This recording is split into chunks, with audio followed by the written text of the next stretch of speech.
Swiss Life, aujourd'hui, c'est un investisseur real estate qui est pan-européen.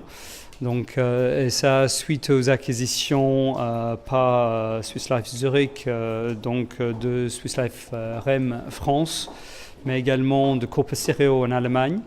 Et de Mayfair Capital à Londres. Donc, l'entité en Suisse s'appelle Levit.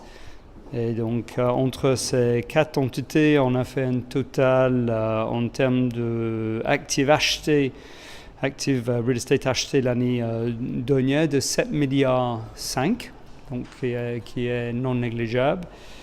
En total, à travers les groupes sur le côté immobilier, aujourd'hui, nous gérons 67,4 milliards d'euros d'actifs, ce qui nous hisse, je crois, vers le haut de la liste en termes de asset management européen.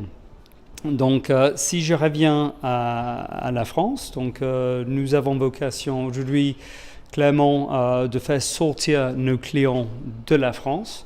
Et ça, on peut faire comme partenaire ou on peut leur donner l'option d'investir 100% de leur fonds propres. Donc c'est quelque chose qu'on a fait par exemple une première fois à Hambourg avec l'acquisition de Dovenhof en plein cœur de Hambourg. Donc c'était une acquisition à peu près 75 millions. Et donc, c'est un investissement très pérenne où l'investisseur en question est très content.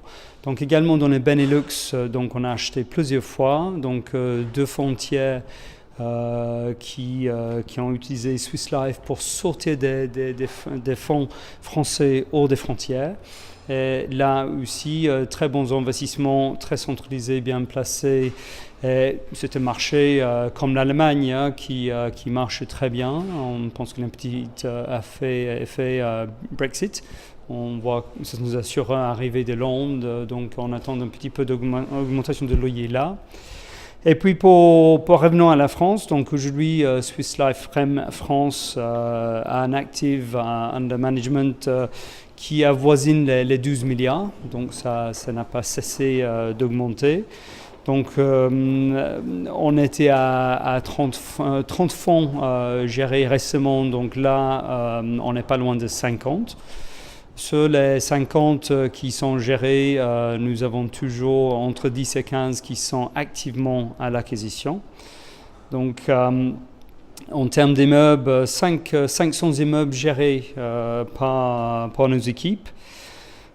Et clairement là, donc, on est passé dans une phase de développement où le côté européen cross-border est devenu très important, avec une deuxième voie de développement qui est le développement des SCP.